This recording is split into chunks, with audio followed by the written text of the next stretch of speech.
Hi, I'm Carl Euland Helverson, and you are watching Living Green on a Blue Planet. The next two episodes are going to focus on the Festival of Faiths. This is an event that's held outdoors in Indianapolis. This one occurred September 15th, 2024. It's an annual event. It is sponsored by the Center for Interfaith Cooperation.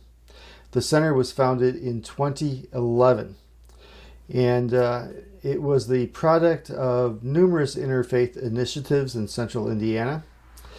It was also really important after September 11th, when it was clear that people of faith need to support each other and act in the name of love. It's also really clear that faiths working together can have a critical impact on climate change.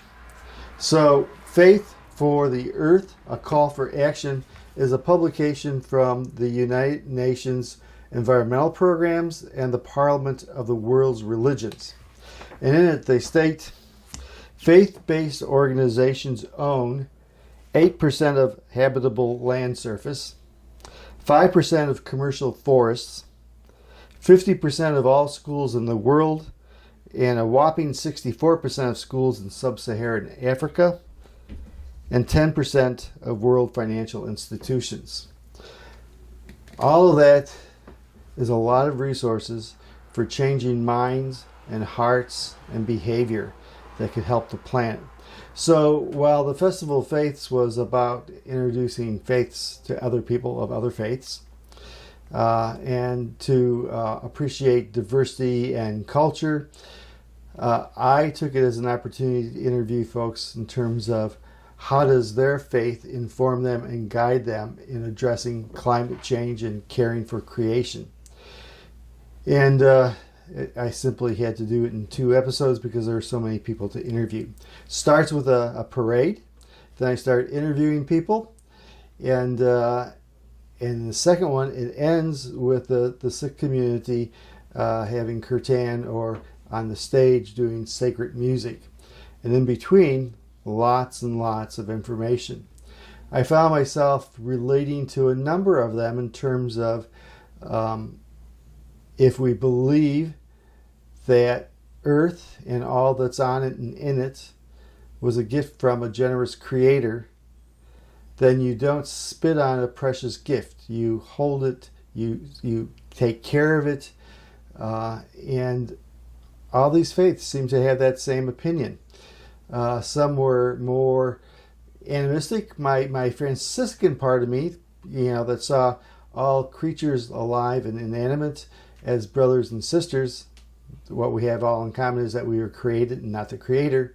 I found some of that very connected with some of the beliefs of the pagans and some of the beliefs of the Hindus, and then the other part is, the actions that we take to take care of ourselves and then take care of the world was part of what was evident in Islam and Baha'i. So there were lots of things there that to be valued and appreciated. Hope you enjoy it, and hope that maybe next year you'll go to Indianapolis for the Festival of Faiths. Take care. 2 years ago, I was having physical therapy because my injured knee.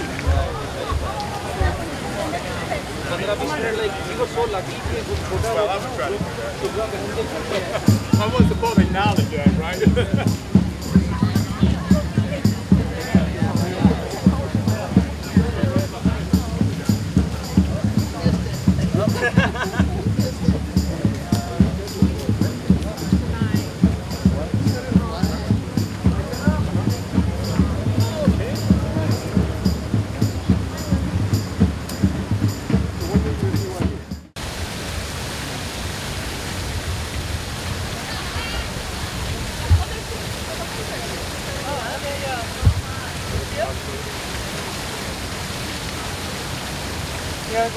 So we are at the Festival of Faiths 2024 in Indianapolis, and one of the issues that are being addressed are environmental concerns, injustice, and race and class.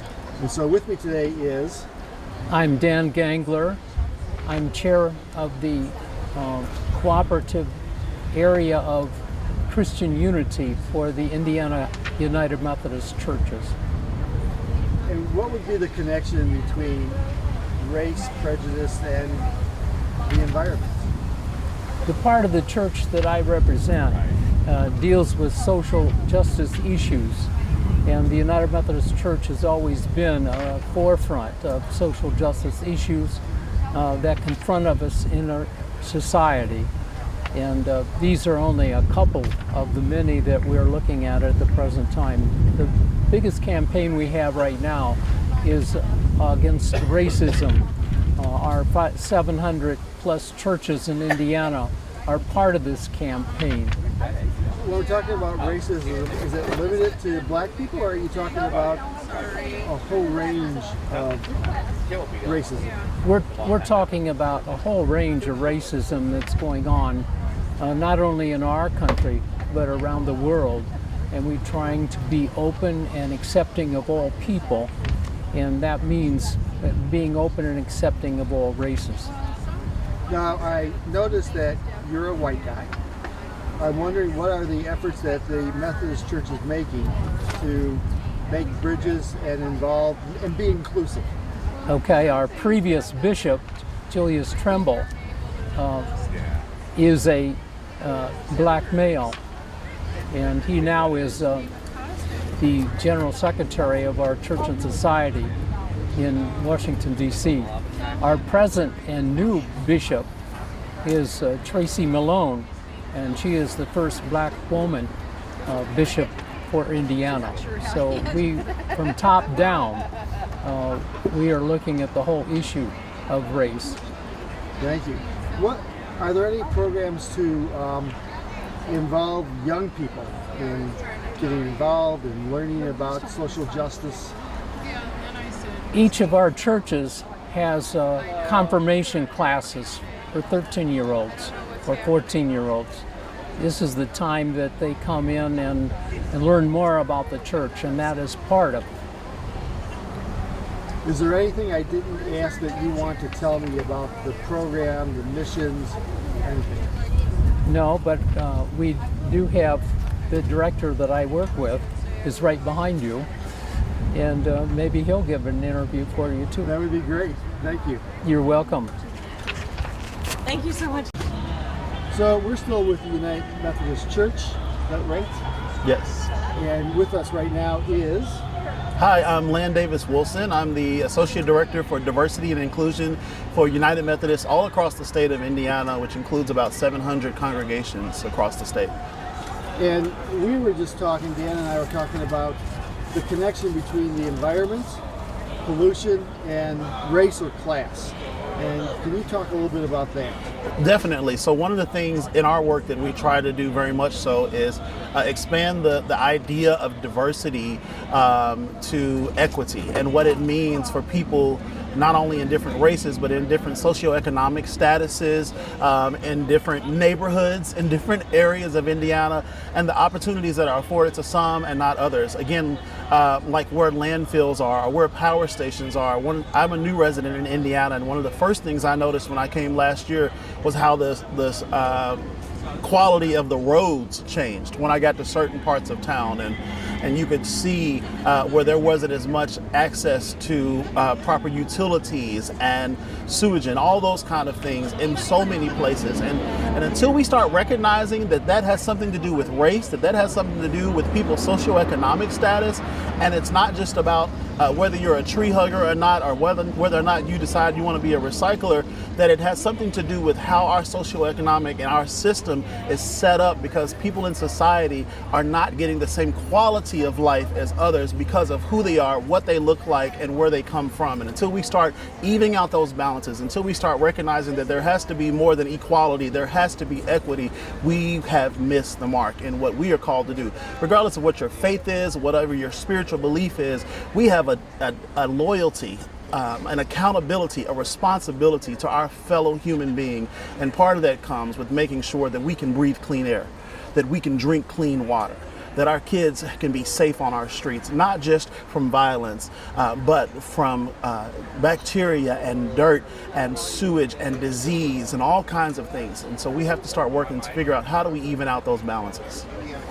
One last question. When you talk about racism, diversity, inclusion, how big is your model of diversity and inclusion? Yeah, so we look at the spectrum of diversity and inclusion to include all kinds of things: neurodivergence, physical ability, mental ability, race, political status, belief, marital status, family structure, all those kind of things. There's so many things. Age, I could go on and on. We have this thing called the John Hopkins Diversity Wheel that I think, Dan, we talk about has like 22 categories that's missing at least 8 that we can already think of, because we forget how different you and I might be. We might look the same and we might live on the same street, but there are so many things that make us unique. And until we get out of this melting pot mentality in America and realize that what makes us Americans is what makes you different and me different, and the uniqueness and the extravagant creativeness in creation that makes each one of us different, and celebrate that and embrace that, we won't really get to the point of inclusion and recognizing what diversity really is. Thank you very much. Okay, we're at the Festival of Faiths in Indianapolis 2024, and right now I'm at the Hindu temple, and with us today is Priya Menon. And we're going to talk a little bit about Hinduism and the relationship with the earth and care for Mother Earth. And so we're pretty ignorant, so you can tell us whatever you want to tell us. It'll be more than we already know. We call Mother Earth Prakriti. We believe that everything, Prakriti is an integral part, nature is derived from God, the Supreme Being. The Supreme Energy manifests on earth and everything that we see around us, and therefore is always protected by the Supreme Energy that we can call God, Allah, Jesus or Vishnu.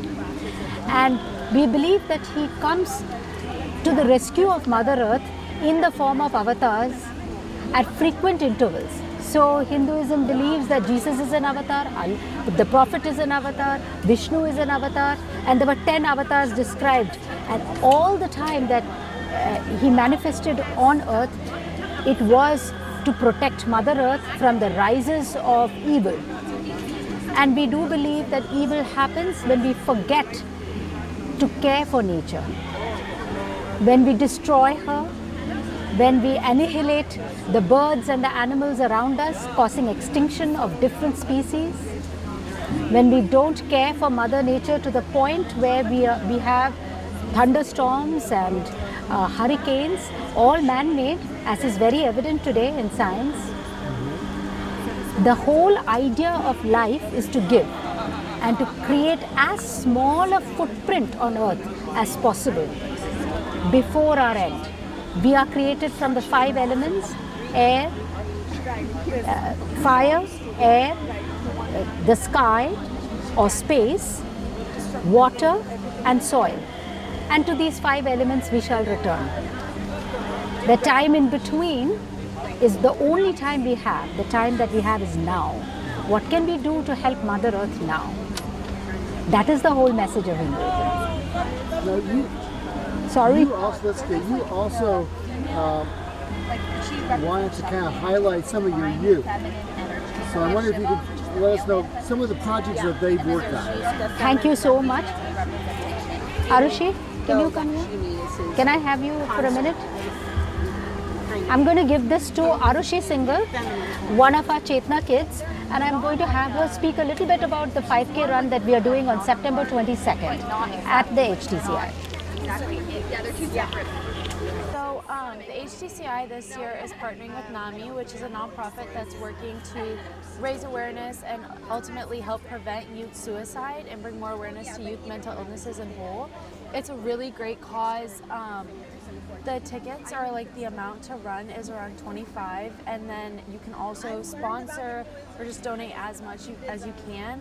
The event is on September 22nd at the HTCI at 9 a.m. At Grassy Creek Park. At Grassy Creek Park. right adjacent to the HTCI. Yeah. And there's always good food available after the event. We host a breakfast for all participants after the event. Thank you. But what I find really interesting. Okay, so growing up in the temple, we've been exposed to many opportunities not only within Hinduism, but also outside of it. So participating in Interfaith, the Chaitanya group, which is the high school group, not only learns more about Hinduism as we have growing up, but also is able to be exposed to other religions and then also advocate for Hinduism on a larger scale.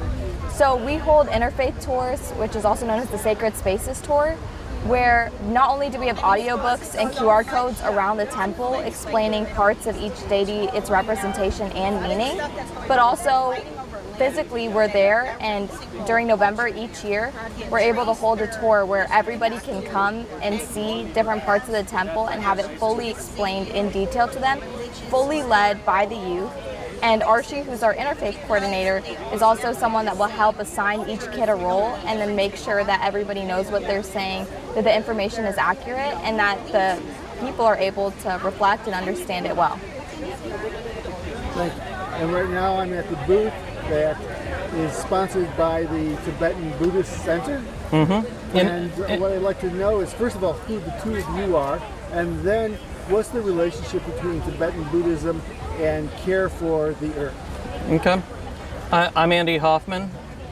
I am one of the board members at the Indiana Buddhist Center, and this is Geshe Tenzin Kechuk, who is one of our resident teachers, and originally from a very big monastery in India called the Drepungomang Monastery, which is where our founding spiritual director was from as well.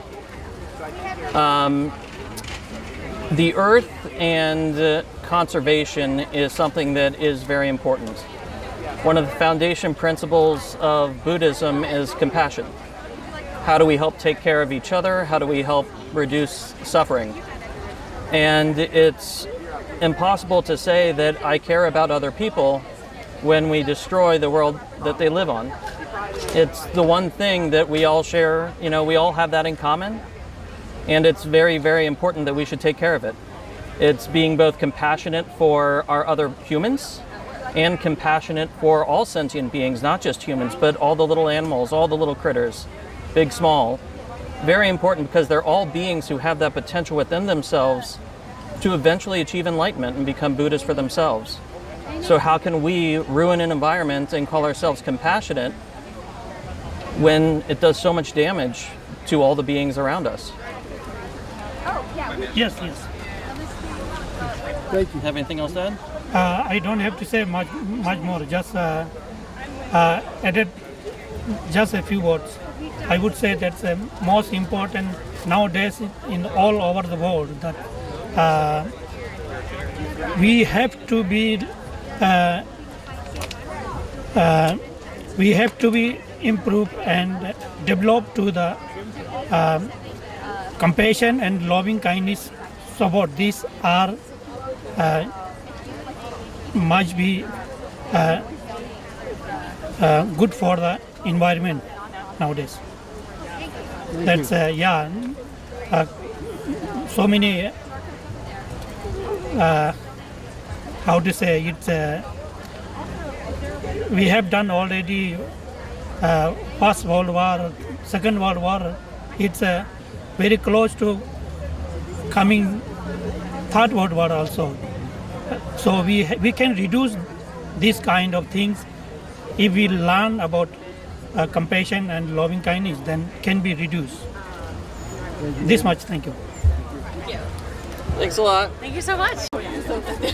Hi, we're at the Festival of Faiths in Indianapolis 2024, and I'm at a specific Buddhist booth, and they're going to tell us, because there's obviously different flavors of Buddhism, like there's different flavors of every faith. But they're also going to talk about the relationship between Buddhism and caring for the earth. So I'm talking with... Hi, I'm Betty Klein. I've been a member for 50 years of the Soka Gakkai International. Hi, my name is Kush Merchandani, and I've been a member for 27 years, Soka Gakkai International. Can you tell us a little bit about your denomination or branch of Buddhism? Yeah, our branch of Buddhism is a Nichiren Buddhism. It's founded in Japan, and it's in 192 countries throughout the world, but that's where our origins come from. But you're also very active in the United States. We are active in the United States. Our national headquarters is in Santa Monica, California, but yeah, we're represented throughout the United States, yes. And what is the relationship between Buddhism and caring for the earth? Well, the central focus of Buddhism is peace and harmony. We also have a concept of Esho Funi, which is oneness of life and the environment. We believe that everything is interconnected, and peace with each other extends to peace with our natural environment. You want to talk about Earth Charter? Sure. We're involved and have been involved in the Earth Charter of Indiana. So we really support any efforts towards sustainability, and really believe in nonviolence and the sanctity of all life. So we really want to preserve all life. When I was at the Parliament of the World's Religions last year, there were a number of Buddhist organizations. And one of the things that they had in common, even though they might be from different parts of the world, was that they cared about the environment, about sustainability, often in the forms of eating vegetables and not animals, but also responding to natural disasters because that's a way of caring. Is that similar to what your organization does, or is there a different focus? Definitely, respect for all life extends beyond just human beings. So broadly, yes, we all share that in common, I would say, among different Buddhists.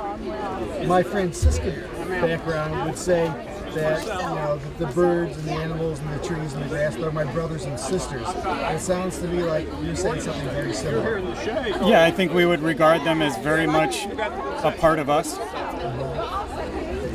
Anything that you want to tell us about your organization that I didn't answer? Just very basically, this is where how we introduce ourselves to people is by the prayer that we practice on a daily basis. It's Nam-myoho Renge Kyo, and this is devoting ourselves to the mystic law of the universe based on cause and effect through our sound vibration. So that's just a background on who we are. Thank you very much. Thank you. Nice meeting you.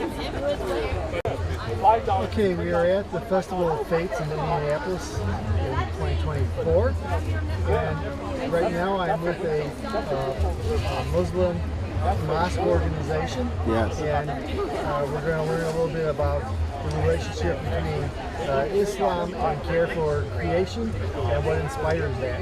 Yeah. And so with me right now is Assalamu alaikum wa rahmatullah. Peace and blessings be upon you. My name is Julius Mansa. I am a member of Masjid al-Mu'mineen. We are a local mosque, which is a Muslim house of worship based here in Indianapolis, Indiana, on 42nd and Keystone. Please come and see us anytime you want to. So that invite is for anybody and everybody. Anyone, all faiths, all colors, all sizes. Yeah, the question about Islam and the relationship with creation, this is a fundamental element for us as Muslims, right? We are taught to honor and love and protect God's creation. That's not just humans, that's everything that exists, we believe, right? In the Quran it says that Allah is the Rabbil Alameen, which means the Lord of everything that exists, right? And as Muslims, we are to be good stewards of everything, right? This includes not being wasteful, right, with water, food, natural resources, etc., but also making sure that when something is in our care, we take care of it to the best of our ability. That's everything from the soil to animals to natural resources, etc., right? This is a fundamental element in Islam, to the point where if one is seen to be destroying the relationship or destroying the environment around them, it can be questioned how much of a Muslim they actually are. So this is a fundamental element for our faith. Thank you very much. Yeah. Now, is your mosque, are there any projects to make it greener? I know some faiths work at solar power or filtering water or having less grass and more native plants in their yards. Are there any projects in the future for your mosque? Not currently. So a lot of those capital projects are based on money, and we don't have a lot of it. But some practices that we do inside of our community, for example, we practice something called ablution, which is the cleaning of our hands and face and feet before prayer. And for us, it is essential to use least amount of water as possible so that it's not being wasted. So already built into our practices, there's this element of care and concern and good stewardship for our environment. But as far as projects concerned from a institutional level, right now we don't have anything planned. But when donations meet more of our needs, then we potentially have some in the future. And one last question. If a visitor wanted to see your mosque in action on a Friday afternoon, what time would they be? Should they show up? And how should they be dressed for that? So our Friday prayer service, it starts at 1:30 p.m. and then we have a second service at 2:15 p.m. All right. The main prayer service is at 1:15. It is in English, and you can come as you are. Right. As long as it's also modest dress. Modest dress, yes, but if you, dress. Yeah, absolutely. But the most important thing is that one is there, one is enjoying the environment. So we say, come as you are. Definitely. Thank you very much. Thank you. Assalamu alaikum wa rahmatullah. So we're at the Festival of Faiths in Indianapolis 2024, and we're focusing on faiths and climate change, faiths and relationship to the earth. And with me right now is Mark Silver. And what's the organization? IPCOD, Indiana Pagan Community Outreach and Dialogue. And what would be the relationship of your members with the environment, with the earth? Well, basically paganism is an earth-based spirituality. I'm not going to say religion because we're a number of different religions. You have 100 pagans in a room, you ask them one question, you'll get 101 different answers. But yeah, pretty much every single one of us is an earth-based religion, worshiping the earth and deities thereof, usually, depending on where they're from. How does that translate into behaviors in terms of relationship with the earth, caring for the earth? Well, we're, for the most part, I won't say everyone, but for the most part, we're all environmentalists in one form or another, basically because we are an earth-based religion, earth-based spirituality. In a lot of our religions,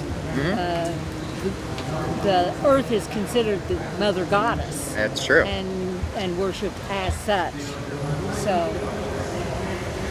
Now, do you do any interfaith work with indigenous groups, First Nation peoples? Not around here. Back in Denver we did. Oh, cool. Yeah, back in Denver we had some interaction, but I don't think there are no indigenous-based groups around here working with any pagans right now, are there? That I know of. I know of people of indigenous heritage that are not considered members of the nation. Right. But they do have the heritage. But those folks I know are pagan. I know a gentleman that runs the Order of Hecate, which is a group that I participate in, and he is of Native American heritage. Yeah. But and I know he goes to powwows and those types of things, but I've never been with him to those. It's an overlap. Yeah. A lot of our Native American religions do not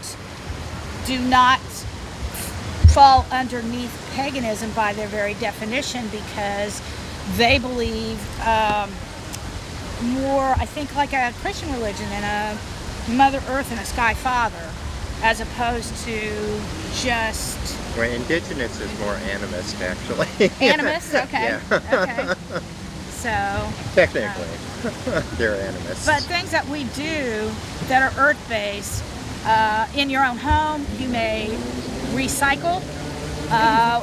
What we did when we first came out here, there's a lot of trash on the ground. We've picked up all the trash, and we will try and leave this place better than what it was when we found it.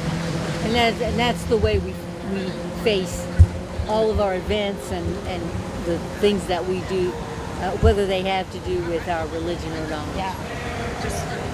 And your calendar really kind of revolves around the seasons and the changing, the Yes. breathing Correct. of the earth. For this hemisphere. Yeah, exactly. Exactly. Yeah. Yeah, we include all the equinoxes and the solstices in our calendar, along with Samhain, which is Halloween, what we refer to as Halloween, the common referred to as Halloween. Thank you.